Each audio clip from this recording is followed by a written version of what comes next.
విశాఖ శిశు విక్రయాల కేసులో సంచలన విషయాలు వెలుగులోకి వచ్చాయి. అంతరాష్ట్ర ముఠా ఉన్నట్లుగా గుర్తించారు విశాఖ పోలీసులు. 6 చిన్నారులను రక్షించినట్లుగా విశాఖ సిపి శంకబ్రత భాగ్ని తెలిపారు. ఆంధ్ర, తెలంగాణ, ఒడిశా, ఢిల్లీలో ఈ ముఠా ఉన్నట్లుగా గుర్తించామన్నారు. 17 మంది నిందితులను అరెస్టు చేశామన్నారు. సరైన రక్షణా చర్యలను తీసుకుని 80 ఆసుపత్రులకు నోటీసులు ఇచ్చినట్లుగా తెలిపారు ఆయన. నిందితులు 17 మందిలో ఆసుపత్రిలో పనిచేసే వాళ్ళు ఉన్నారన్నారు. కొందరు ల్యాబ్ టెక్నీషియన్స్ గా కూడా పనిచేస్తున్నట్లుగా గుర్తించారు పోలీసులు. అలాగే పసిపిల్లలను రక్షించే ప్రయత్నంలో అన్ని చర్యలు తీసుకుంటామన్నారు.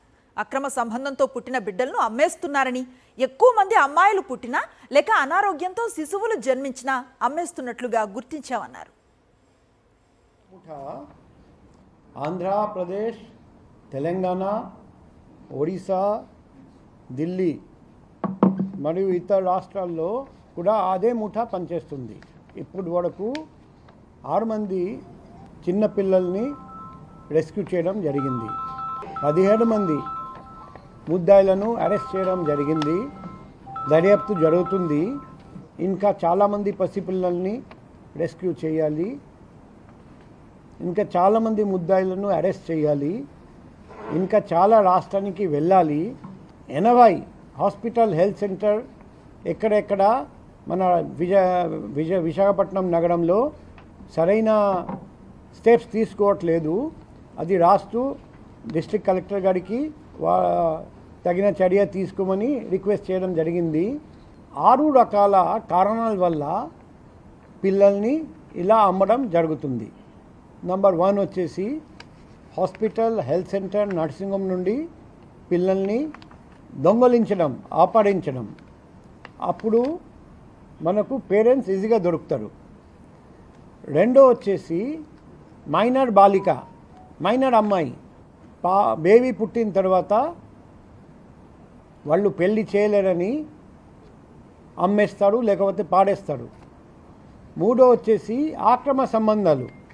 అలా ఉన్నప్పుడు కూడా పుట్టిన బాబు కానీ పాప కానీ వాళ్ళు ఇద్దరు అమ్మేస్తారు, లేకపోతే పాడేస్తారు, లేకపోతే ఏదో అనాథులుగా ఏదో ఒక హోమ్కి ఇచ్చేస్తారు. నెక్స్ట్ వచ్చేసి మొదటి సంతానం పాప, రెండో సంతానం పాప, అన్నీ అమ్మాయిలు పుట్టాడని ఇంకొక అమ్మాయి పుట్టే మాకు ఇంకా అమ్మాయి వద్దని అమ్ముతున్నారు. అటువంటి సందర్భాలు కూడా ఉన్నాయి. ఇదే అంశంపై మరింత సమాచారాన్ని మా కరెస్పాండెంట్ నరేష్ అందిస్తారు. నరేష్, చూస్తూ ఉన్నాం సిపి ఇచ్చిన స్టేట్మెంట్ని.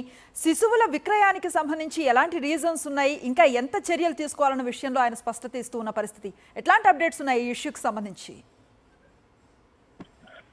అనుశ్రీ, రాష్ట్ర వ్యాప్తంగా సంచలనం రేపిన ఈ కేసులో కేవలం ఆంధ్రప్రదేశే కాదు, అనేక రాష్ట్రాలతో సంబంధం ఉందని విశాఖ పోలీసుల దర్యాప్తులో కీలక అంశాలు బట్టబయలయ్యాయి.